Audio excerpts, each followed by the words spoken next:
Hello friends, good morning. Today is 15th of February 2024 और ये जो वीडियो है, इस वीडियो में हम लोग बात करने वाले व्हाट आई थिंक और thinking of the foreign exchange market और the opportunities in the commodity market. So let's directly go there and get to screen sharing. I was just analyzing the market. So basically, I'm using the SD Rainbow Wave version 1 indicators to create the fountain of gold setup. I've already brought it up. So currently, let me first use the fountain of gold ka original version, or let me go to the economics, trading economics. Trading economics में आ गए और उसमें calendar को देख रहे हैं. Calendar में आज का जो इम्पोर्टेंट इवेंट था वो हम लोग देखेंगे. उससे पहले कल क्या हुआ वो भी एक बार देखेंगे. कल सिग्निफिकेंट डाउन मूव हुआ in GBP which is the main after this data event inflation. हम लोग इसके बारे में बात किए थे. The core inflation comes on the negative side, जो आया और जो एक्सपेक्टेड था उससे कई ज्यादा वीकनेस था इन द कोर इन्फ्लेशन. सो ये थोड़ा पुश दिया जीबीपी को ऑन द डाउन साइड. इसके अलावा मेजर अदर मूवर था interest rates. US interest rate as they decline they put pressure on the dollar. So overall dollar was also down yesterday. So now what today we have in our hand is, let's look at what are the key data. Key one of the data is coming up here, 12:30 GBP. GBP GDP data of the United kingdom. ये significant move करा सकता है. I think largely after GBP GDP जो है gross domestic production, ये थोड़ा week आने का पॉसिबिलिटी है. कॉन्सेंसस भी है कि थोड़ा वीक आए. और अगर दिस कम्स वीकर, ये this will be negative for GBP. I think GBP ये डेटा के साथ will be pushed more towards 1.252 area के आसपास. उसके अलावा we have European Central Bank के जो प्रेसिडेंट मैडम क्रिस्टीन लगार्ड, उनका स्पीच है. तो this speech euro could be a mover. So आज का यूरोपियन मार्केट का जो सेशन है 12:30 से, we might start seeing a significant movement in the European pairs like Euro, GBP, Euro Yen cross, Pound Yen cross, etc. रात को एक initial jobless claims का डेटा है which is the regular data, important but not a major mover. So this is आज के लिए UK का GDP, madam Lagarde speech and overall other light datas are there. अब डेटा देखने के बाद हम लोग आ जाएंगे एक बार बॉन्ड मार्केट में. Bond market is very important to understand what I am seeing in the bond market. Let me see let me check what I'm seeing. Come back था बॉन्ड मार्केट, ये हम लोग ऑलरेडी देख चुके थे. उसके बाद क्लियरली एक करेक्शन मूव हुआ है in the interest rate. So this is not so positive for the dollar. But देखिए एक बार ओवरऑल कैंडल इज ग्रीन, मतलब अभी भी इंटरेस्ट रेट में बुल का भारी है. तो अभी भी interest rate can fire up. Short term interest rate ऊपर नहीं जा पाएगा ज्यादा because it is link to the federal reserve. Federal reserve भले ही रेट को हाई लेवल पे होल्ड करके रखा है, it has clearly signalled this year is going to be rate cut, at least two of them of 50 basis points. Similar correction come down हम लोग original candle देखे या rainbow candle is visible, some correction is going on. So this is not really dollar positive. अगर interest rate can make a comeback, यहाँ पे अगर interest rate goes on the positive side, तब जाके dollars में start seeing some bid. फिर हम लोग लॉन्ग टर्म इंटरेस्ट रेट को भी देखेंगे. US 10 year interest rate, 10 year similar picture, correction. So as it is correcting, dollar is likely to face some sort of correction. इसके साथ साथ हम लोग देखेंगे स्प्रेड को. US 10 year interest rate minus German 10 year interest rate. If it rises, it's in the positive, dollar positive. It was rising.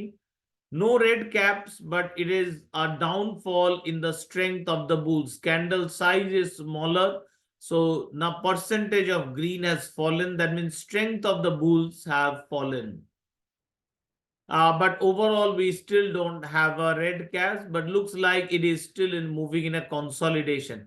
हम लोग ये लेवल का बात किए थे 1.95 ये स्प्रेड अगर क्रॉस हुआ, let me put an alert, then definitely this is going to be significant dollar positive. इसके साथ साथ हम लोग एक बार देखेंगे शॉर्ट टर्म इंटरेस्ट रेट को. Short term interest rate spread में मुझे दिख रहा है कि यूएस जो इंटरेस्ट रेट स्प्रेड कल हम लोग देखे थे कि this was rising. once again it is correcting, not too much of dollar positive. जो इंटरेस्ट रेट का जो बैकग्राउंड है, it's dollar positive but not very in the near term. ये जो इंटरेस्ट रेट का कैंडल है, ये जो बैकग्राउंड कलर यहाँ पे दिख रहा है, जो background colour we are able to see here, it's bullish.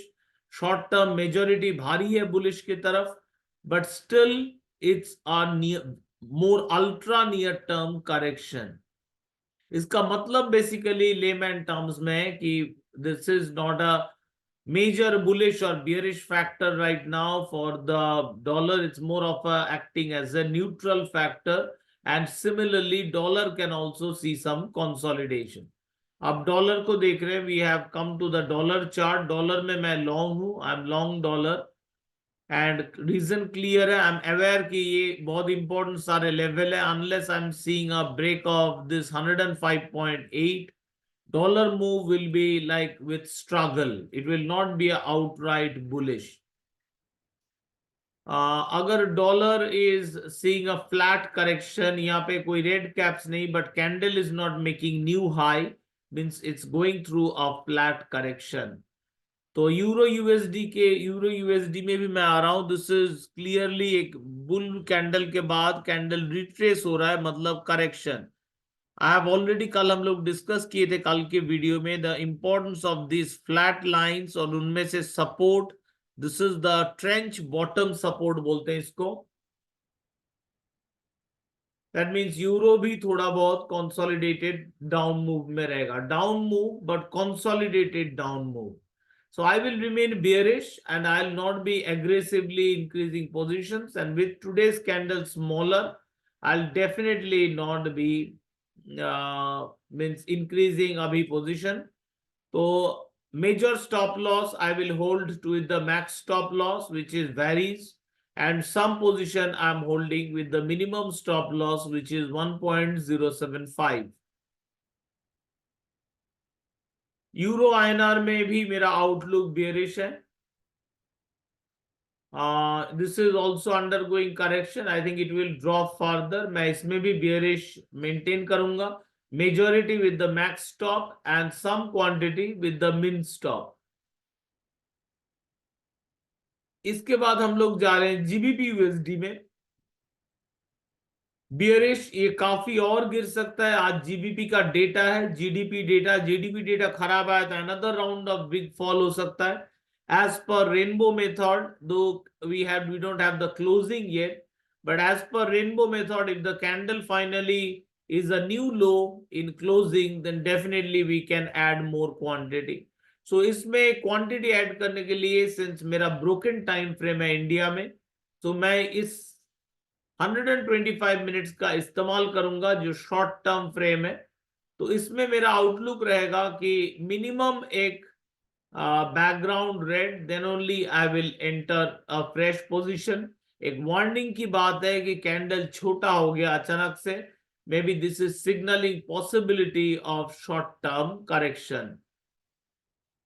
तो यहाँ पे मैं अलर्ट डाल देता हूं. शॉर्ट ट्रेंड जब बियरिश होगा, then I will add further quantity in GBP USD. फिर हम लोग आएंगे जीबीपी आईएनआर में. जीबीपी आईएनआर में 125 मिनट में overall it's bearish. I hold short position, but additional short position कैसे एंटर किया जाए, I will wait for the background to turn red in 125 minutes.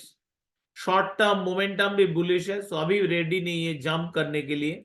So I will play short momentum bearish और उसके साथ short trend bearish. मैं थोड़ा और confirm होके सेल करना चाहूंगा, स्पेशली जब ये कैंडल इतना स्क्वीज हो चुका है. Rainbow candle squeezes whenever there is a risk of reversal. Then हम लोग जाएंगे डॉलर येन में. डॉलर येन में मेरा जो आउटलुक है दैट वाज बुलिश, बट वो आउटलुक देखिए 125 मिनट्स में एक प्रॉफिट बुकिंग आया है. तो यूएसडी जेपीवाई में risk reduction will be my focus. कि थोड़ा quantity, but this is a solid break. Solid break, so marginal quantity I will exit since 125 minutes में we have a full red candle, so early hint. और मैं wait करूंगा कि ये 125 minutes में ये जो मैं पोजीशन स्क्वायर ऑफ कर लिया, I will wait for the rainbow buy signal और double buy signal.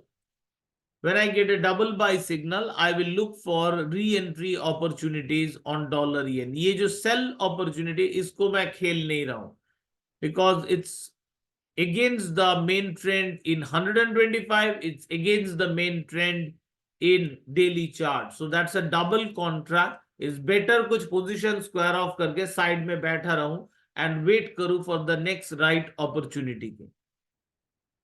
Next, we have JPY INR. JPY INR is bearish. I'll maintain the short position with definitely some with the min stop and some with the variable max stop. And my first area of target is a break of 55, which is almost near. ये काफी beautiful move हुआ है. After that, it is now nearing a very important support zone, जहां पे आके it can go for a bit of consolidation.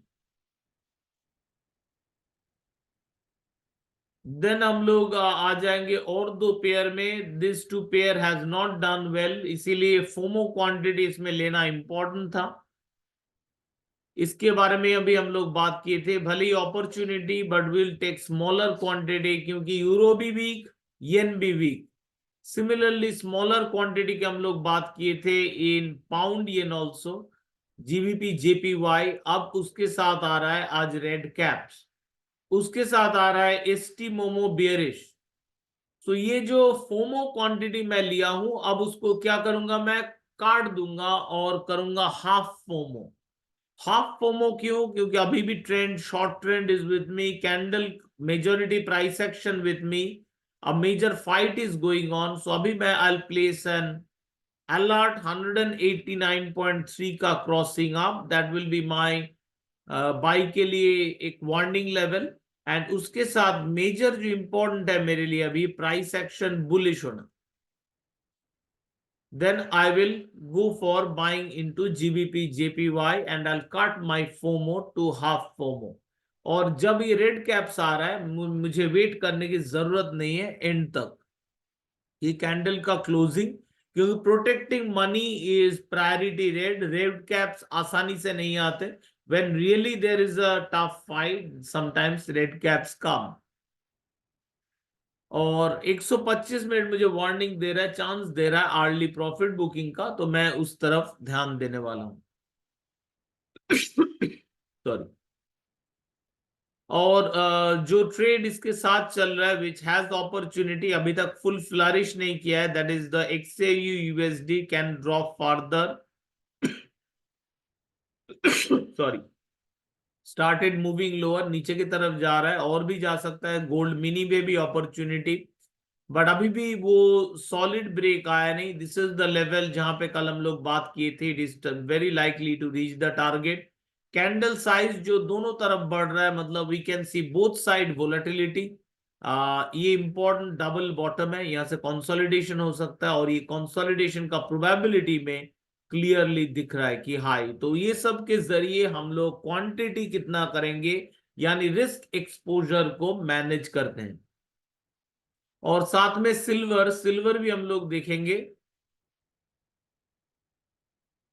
It is bearish, but आज का candle देखिए छोटा है इससे, तो बियर का पावर थोड़ा घट रहा है. It is showing a consolidation. I will maintain short position, but this logic that consolidate होने का पॉसिबिलिटी है, that I will encounter in my risk management in terms of quantity, and that will bring down, वो अपना risk exposure को नीचे लाएगा। तो ये हो गया जो करेंसी कमोडिटी का ब्रॉडली डिस्कशन।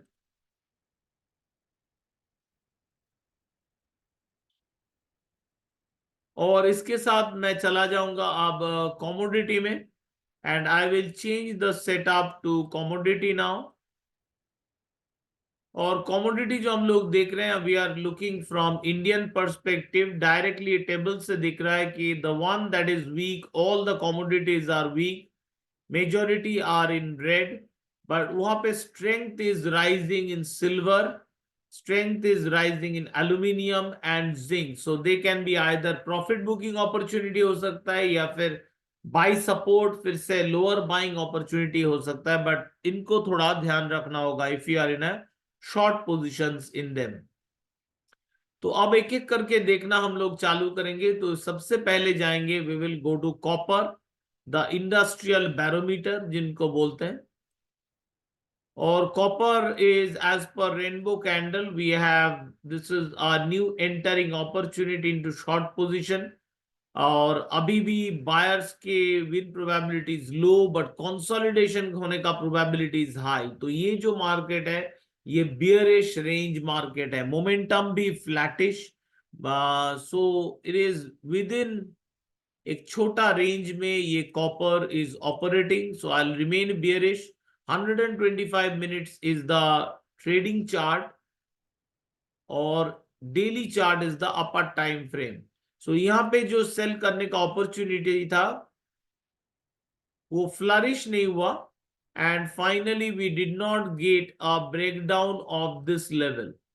ये लेवल का ब्रेकडाउन होने से 700 we can see further down move, but अभी जो दिख रहा है more of a flattish momentum और कंसोलिडेशन। तो थोड़ा पोजीशन आप शॉर्ट रख सकते हैं if you are in daily, if you are in 125 minutes which is a good time frame to trade, unless this both side these range breaks, is better not to go for directional trading strategies। We had a very good lovely run, now we can take a pause। फिर हम लोग जा रहे हैं zinc में। Zinc में कल हम लोग देखे थे जो सेल ऑफ खत्म हुआ था, उसके बाद कंसोलिडेशन, फर्स्ट टाइम ये जो बैकग्राउंड है ये बाइंग में जा रहा है। तो ये जो बाइंग है ये और थोड़ा ऊपर जा सकता है, and the very first target will be 210.05 जो ऑलमोस्ट ये टॉप लेवल है। इसके अलावा this will act as a very strong resistance 211.70। Zinc का sell off has closed, now zinc has move to a consolidation phase. एक buy signal आ चुका है, और बट उसका बाई ट्रेड का विन प्रोबेबिलिटी देखिए 36।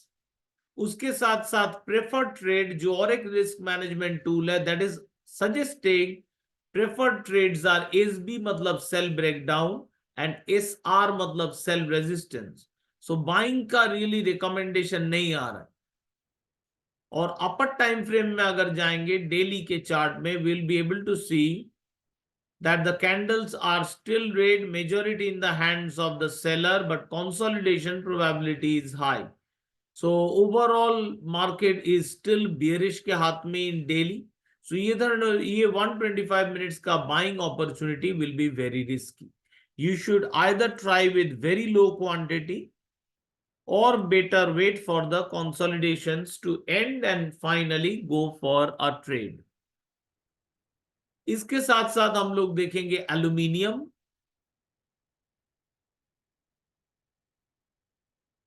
कंप्लीटली रेंज में कल हम लोग बात किए थे रेंज का, तो ये रेंज का ब्रेकडाउन का अलर्ट लगा दीजिए, क्रॉसिंग डाउन 199.45 और ऊपर अलर्ट लगा दीजिए 201.65 क्रॉसिंग अप। साथ में ये जो लेवल्स है ये बहुत ही भारी लेवल्स होंगे, इंपॉर्टेंट लेवल होंगे, mountain top resistance. So aluminium very likely consolidate, थोड़ा बाहर जा रहा है, इट कैन टेस्ट द 202.50, थोड़ा बुलिश प्रेशर रह सकता है in the come back. but very strong round of resistances lying up till 203.55. So एक आ गया अपना 201.80, आपका आ गया 202.50, 202.30, then we have 203.55 for near month, current month, front month contract के लिए. अब मेटल्स के बाद जिसमें हम लोग जाएंगे that is the crude oil. Crude oil में कल हम लोग एक बाइंग अपॉर्चुनिटी देखे थे in the daily time frame, but वो did not work out. It was a very strong level and crude oil once again struggle to break down. और ये रेड कैप्स के साथ I think we should square off quantity. This is not fully bullish and this is a stop loss hit. So largely जिन्होंने लिया होगा, this will be a stop loss hit for you. So it did not work out. It was in an early stage, और by the end of the day जब हम लोग देखे थे, by end तक it was broadly gone. इसके साथ साथ हम लोग जो देखेंगे that is the crude oil forward curve. Crude oil forward curve अभी भी बियरिश नहीं है, it's still on the bullish mode. But ये जो लेवल पे है ये, और साथ में क्रूड ऑयल भी, ये लेवल बहुत ही इंपॉर्टेंट लेवल है. एज पर rainbow structure this is a very strong level, option line 2 और the long term trend line 2. So breaking this one is not easy. So crude has fallen is not really bad news completely, definitely bad news because अपना trade loss में, but rainbow का max stop loss नीचे की तरफ भागा है. Max stop loss यहाँ पे था 6327, अब यहाँ पे आज जंप करके नीचे आ गया. ये तभी होता है जब the setup is asking to remain in the long side, means price action bull बोल रहा है चिल्ला के आई एम नॉट डन. तो हो सके कमबैक हो, स्ट्रॉन्ग कमबैक हो, बट ऐसे चांस में इस लेवल से जब ब्रेकडाउन हो रहा है, it's best to speculate with a very low quantity और नॉट स्पेकुलेट एट ऑल. क्योंकि ब्रेक फिर से जब बाइंग आएगा we will able to enter. कोई हरी हम लोग को छूट नहीं जाएगा. We can simply go to 125 minutes chart, जहां पे ये देखिए सेलिंग आया है आफ्टर अ ब्यूटिफुल राइड ऊपर की तरफ. we had a selling. Now daily chart is भले ही अपना एंट्री नहीं सही था, but 125 minutes has given a great run. तो यहां से जब तक रेनबो बाई सिग्नल नहीं आता there is no need to go for crude buy. But forward का दिखा रहा है कि the buying, the bull pressure is शायद खत्म नहीं हुआ. उसके साथ साथ हम लोग देखेंगे नेचुरल गैस. बहुत ही ब्यूटीफुल ट्रेड मिला है नेचुरल गैस में. Sorry. And it is moving lower. It is steadily moving lower. Rainbow में awesome ट्रेड आया है नेचुरल गैस का. जब से यहां से 172 का सेलिंग चल रहा है और अभी तक फुल एग्जिट नहीं आया, एक्सेप्ट यहां पे स्टॉप लॉस हिट हुआ था. फिर 150 का ब्रेक में फर्दर सेलिंग पे अभी तक कोई एग्जिट नहीं आया. Awesome move from natural gas. A beautiful counter to trade, but very volatile, not suitable for beginners. तो that's all from my side. Thank you. I hope ये वीडियो से आपको हेल्प हो रहा है. मैं एक्सप्लेन कर दे रहा हूँ मैं जो ट्रेड के बारे में सोच रहा हूँ, सो दैट जो भी मेरे लर्नर्स है you can directly know what I am thinking of doing the trades. So all the best from my side and happy trading.